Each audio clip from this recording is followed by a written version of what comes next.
Hello friends, welcome back. आज हम बात करेंगे जो स्ट्रेटजी हमारी क्या रहती है उसके ऊपर, और पूरा एक एक प्रूफ के साथ बताएंगे, तो लास्ट तक जुड़े रहना। अभी करंटली क्या है, 84,000 इन्वेस्टेड है, 19,000 का प्रॉफिट बता रहा है, 1,04,000 टोटल मार्केट के अभी चल रहा है पोर्टफोलियो। इससे पहले क्या किया था हमने, प्रॉफिट बुक किया था, वो दिखा देता हूँ। ये पिछले साल वाली ITR खोल ली है मैंने। यहाँ पे आप देखेंगे तो देखेंगे कि शॉर्ट टर्म कैपिटल गेन और यहाँ पे आता है लॉन्ग टर्म कैपिटल गेन। तो कितना क्या रहा है देखते हैं। शॉर्ट टर्म में 8,800 के स्टॉक बेचे थे, खरीदे थे 4,500 में, टोटल कैपिटल गेन हुआ था 4300 रुपये का। और लॉन्ग टर्म में बेचे थे 43,000 के, खरीदे थे 18,000 के, और कैपिटल गेन हुआ था 24,533 का। यानी टोटल कैपिटल गेन की बात करें तो लगभग 29-30 हज़ार के आसपास कैपिटल गेन हमने लिया है पिछले साल में। इस हिसाब से यहाँ समझेंगे तो 19,000 का प्रॉफिट करंटली शो कर रहा है और 30,000 का प्रॉफिट हम बुक कर चुके हैं। लगभग 50,000 का प्रॉफिट हो जाता है। 84,000 इन्वेस्ट किए थे, 50,000 का प्रॉफिट बुक कर लिया जाता है। अभी 1,04,000 पे करंटली पोर्टफोलियो चल रहा है। अब कैसी क्या हमारी स्ट्रेटजी रहती है उसके ऊपर बात करते हैं। फिर लास्ट में पहले कैलकुलेशन में हाइपोथेटिकल देखेंगे, फिर उसके बाद ओरिजिनल पोर्टफोलियो के साथ उसको वेरीफाई करेंगे। मान लीजिए कि 5,000 कंपनियां हैं स्टॉक मार्केट में, टोटल लगभग 5-5,500 कंपनियां हैं। हम अज्यूम कर लेते हैं कि अगले 5 साल तक निफ्टी, सेंसेक्स और जो टोटल मार्केट है वो बिल्कुल भी नहीं बढ़ता है, रिटर्न नहीं देता है। यानी निफ्टी 24,000 पर ही रहती है 5 साल बाद भी, और 5 साल बाद सेंसेक्स 79-80 हज़ार के लेवल पे ही रहता है। तो 5 साल बाद हम टोटल प्रॉफिट में रहेंगे या लॉस में रहेंगे या कितना क्या रहेगा उसका कैलकुलेशन करते हैं।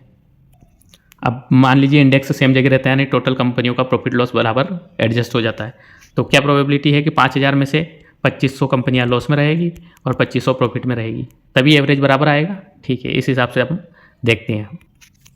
मान लीजिए कि आपके पास कैपिटल टोटल है 10 लाख रुपया, तो मेरा अप्रोच बिल्कुल ऐसा नहीं रहेगा। ज़्यादातर लोग क्या करेंगे, 5 या 10 स्टॉक या तो किसी के टिप्स पे या अपनी खुद की रिसर्च करके भी 4-5 कंपनियों में 2-2 लाख करके इन्वेस्ट कर देंगे।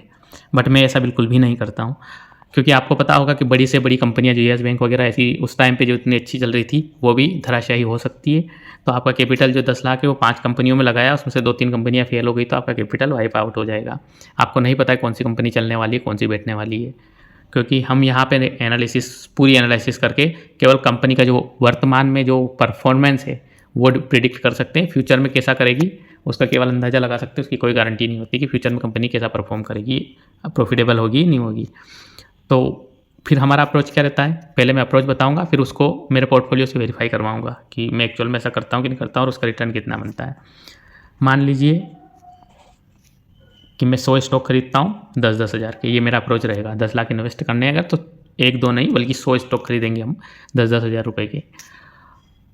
अब हम यहाँ पे बात करें कि मार्केट ऊपर या नीचे नहीं जा रहा है बल्कि सेम लेवल पे रह रहा है, तो इसको 100 कंपनियाँ कैसी परफॉर्म करेगी, इसको खरीद के हम 5 साल के लिए छोड़ देते हैं। और 100 कंपनियाँ कैसे हमने छांटी है, बहुत ज़्यादा रिसर्च नहीं करी है, रैंडमली कोई सी भी उठा ली है। बस बहुत छोटी मार्केट कैप नहीं होनी चाहिए ताकि ऑपरेटर उसको ऑपरेट कर सके।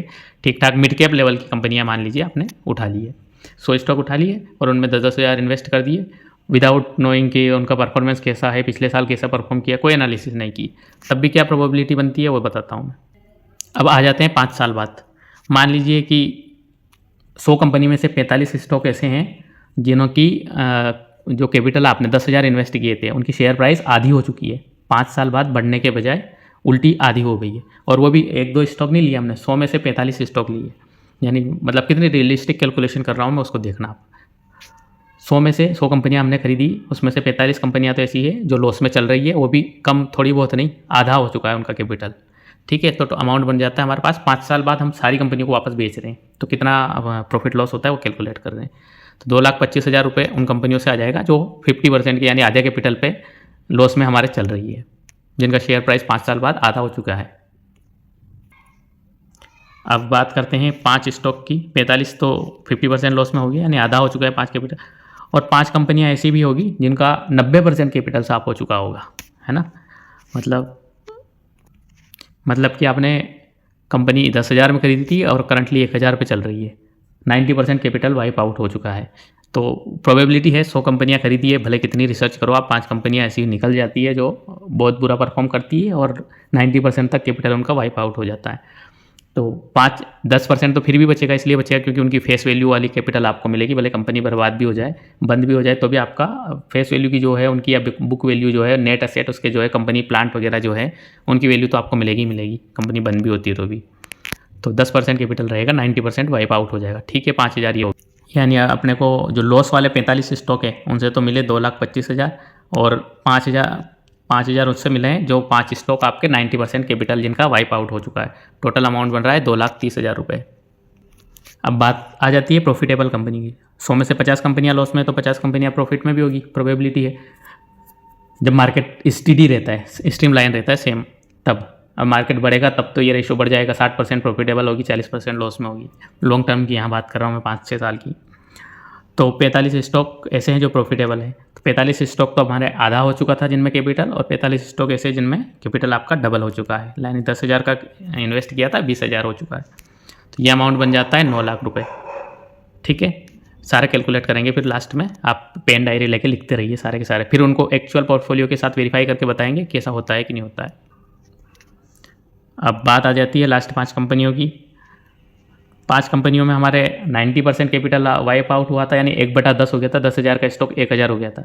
तो ये भी प्रोबेबिलिटी है, 100 में से 5 कंपनियों में कैपिटल 1/10 हो जाता है, तो 5 कंपनियों में 10 गुना भी होगा, नॉर्मल सी प्रोबेबिलिटी है। पर हम 10 गुना भी नहीं मान रहे, 5 गुना ही मान रहे।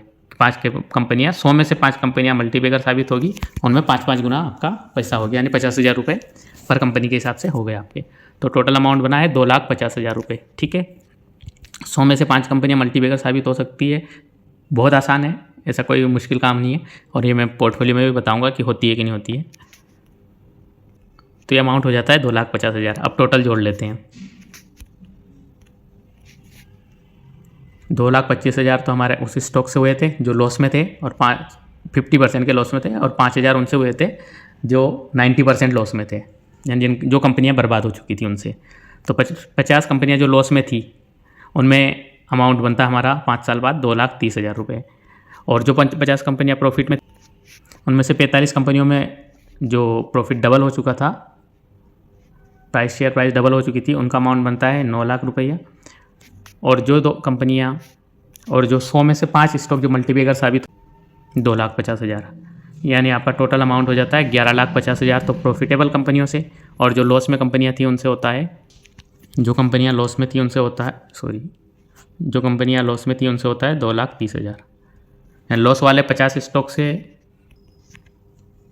तो इस तरीके से 5 साल बाद आपका जो टोटल कैपिटल हो जाता है 13,80,000, और आपका इनिशियल कैपिटल इसमें से घटा लेते हैं 10 लाख रुपये, तो आपका टोटल प्रॉफिट हो जाता है 3,80,000 रुपये।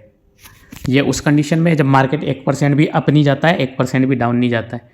बट आप सबको पता होगा कि शेयर मार्केट 12 से 14% लॉन्ग टर्म में रिटर्न देता है, और 5 साल में वो करीब करीब 2 गुना, नहीं तो 2 गुने के आसपास हो जाता है 5-6 साल में। तो ये आप लोगों को अच्छे से पता होगा, बट हमने माना है कि 5 साल तक शेयर मार्केट 0 रिटर्न देता है। अब यहाँ पे हमने केवल शेयर प्राइस की बात करी। आपको पता होगा कि 100 कंपनियाँ हैं, आपने खरीद रखी है कैपिटल पे, 10 लाख की कंपनियों का डिविडेंड हर साल 2% के हिसाब से मान लेते हैं, तो बनता है 20,000। और 5 साल तक अगर सेम के डिविडेंड आता रहेगा आपका, क्योंकि इन्वेस्टेड आप, तो टोटल डिविडेंड मिला के 1 लाख डिविडेंड हो जाएगा, 3,80,000 शेयर प्राइस पे प्रॉफिट हो जाएगा, 4,80,000 का आपका टोटल प्रॉफिट हो जाएगा, अगर शेयर मार्केट बिल्कुल भी नहीं बढ़ता है उस कंडीशन में भी। अब जैसा कि मैंने प्रॉमिस किया था, पोर्टफोलियो पे मैं वेरीफाई करके दिखाऊंगा। तो यहाँ पे देख लीजिए कि रिटर्न इतना देती है कि नहीं देती है कंपनियाँ। यहाँ पे देख लिया आप, होल्डिंग 95 स्टॉक्स है ना। कैपिटल मेरा कम है इसलिए छोटी छोटी क्वांटिटी ले रखी है, पर होल्डिंग 95 है। अब रिटर्न कितना बनता है नहीं बनता है वो बताता हूँ। यहाँ रिटर्न देखिए 1300%, मल्टीबैगर साबित हुआ है। 1300% का मतलब 13 गुना हुई है कंपनी। मैंने तो 5 गुना ही मानी है मल्टीबैगर को, ठीक है, 13 गुना हुई है कंपनी। आगे चलते हैं, ये देख लीजिए 246%। और आगे चलिए, यहाँ पे देख लीजिए 216%, 207%, 201%, 191, 187, 174, 164, 142, 141, 138, 134, 132। इतनी सारी कंपनियाँ, आपको पता होगा 100% रिटर्न का मतलब स्टॉक प्राइस डबल हो गया। तो कितनी सारी कंपनियों की स्टॉक प्राइस डबल हुआ है। अब यहाँ पे बात कर लेते हैं अमाउंट में। देख लीजिए 31 रुपये का शेयर 447 रुपये हो चुका है। 30 रुपये इन्वेस्ट किए थे, 104 हो चुके हैं। 4 5 5 गुना हो रहे हैं। 115 के 364 हो चुके हैं। 38 वाला 117 हो चुका है। 70 वाला 212, 82 वाला 238, 110 वाला 316, 175 वाला 480, 315 वाला 831, 46 वाला 111। और अभी केवल 2 साल हुए हैं, यानी 5 साल बाद आप सोच सकते हैं कि लॉस वाली कंपनियाँ बताऊँगा मैं, ऐसा नहीं कि लॉस नहीं है। 238 वाले 623, 76 वाला 182, 87 वाला 204, 77 वाला 180। ठीक है, ये ठीक है, बहुत बड़ी लिस्ट है, सारी नहीं बता सकता। अब आ जाते हैं सबसे लॉस वाली कंपनियों में। तो सबसे ज़्यादा लॉस किस कंपनी में? इसमें 3000 इन्वेस्ट किए थे, 1200 आ गए, यानी 50% से भी कम हो गया। मैंने बताया था कि 5 स्टॉक ऐसे भी निकलेंगे जो इनमें आपका अमाउंट आधे से भी कम रह जाएगा, बट ये एक ही कंपनी है मेरी जिसमें आधे से कम हुआ है। बाकी ये देख लीजिए 2100 रुपये इन्वेस्ट किए थे और 1500 अभी भी हैं, यानी बहुत ज़्यादा तो लॉस नहीं है, 29-30% का ही लॉस है। केवल एक ही कंपनी जिसमें 50% से ज़्यादा का लॉस है, बाकी इसमें 29% लॉस है, इसमें 22%, 21%, 18%, 18, 15, 15, 13, 10, 10, बस इतने में हो गया। 8 और 5 इतनी सी कंपनियों में लॉस है बस। बाकी सारी प्रॉफिटेबल कंपनियां हैं, ये देख लीजिए, इतनी बड़ी लिस्ट है, सारी कंपनियों में प्रॉफिट है। तो ये होती है एक्चुअल कंडीशन, और ये हमारी स्ट्रेटजी है, मैं ऐसे इन्वेस्ट करता हूँ। आप लोगों को अच्छा लगा हो तो लाइक कीजिए, चैनल को सब्सक्राइब कीजिए, हमारे पोर्टफोलियो से जुड़िए। समझ में नहीं आया तो कमेंट करके पूछिए, और अच्छा नहीं लगा तो आप जा सकते हैं, चैनल को सब्सक्राइब करने की ज़रूरत बिल्कुल नहीं है। अगर आपको पसंद आता है तो इस चैनल को सब्सक्राइब कीजिए। आज की वीडियो में यहाँ तक ही। जय हिंद, जय भारत। बाकी एनालिसिस वीडियो में खूब सारे बनाता हूँ, चैनल पे जाके आप देख सकते हैं। प्लेलिस्ट है फंडामेंटल एनालिसिस नाम से, इस तरीके से प्लेलिस्ट है, और ये सारी कंपनियां हैं। ये भी देख लीजिए, रेनेसेंस मैंने 99 पे था तब बनाया था वीडियो, अभी 180 190 पे चल रहा है। धनसेरी का देख लीजिए, सारे वीडियो ऐसे ही बना रखे हैं। एनालिसिस वीडियो बनाने का मतलब ये नहीं है कि जो स्टॉक बताए हैं वो सारे मल्टीबैगर हो जाएंगे, बिल्कुल नहीं। मैंने आपको बताया अभी कैलकुलेशन करके कि 100 में से 5 स्टॉक मल्टीबैगर हो जाएंगे तो भी हमारा प्रॉफिट बहुत अच्छा बन जाएगा। 50% अगर प्रॉफिट में होंगे, 50% लॉस में होंगे तो भी बहुत अच्छा प्रॉफिट बनेगा। बट यहाँ तो आप देख सकते हैं कि 100 में से 10 या 12 कंपनी मेरी लॉस में है, बाकी सब प्रॉफिटेबल है। तो ये होता है, ऐसा कोई दिक्कत वाली बात नहीं है। बस आप जितना ज़्यादा दिमाग लगाओगे, जितना ज़्यादा चीज़ें कॉम्प्लिकेटेड करोगे, उतना ही परेशान रहोगे। जितने ज़्यादा सिंपल रखोगे उतने अच्छा प्रॉफिट बनेगा। बस लॉन्ग टर्म ज़रूर देखना पड़ेगा, 4-5 साल होल्ड करना पड़ेगा। और इस वीडियो में यहाँ तक ही। जय हिंद, जय भारत। अगर वीडियो पसंद आए तो चैनल को सब्सक्राइब कीजिए। जय हिंद, जय भारत।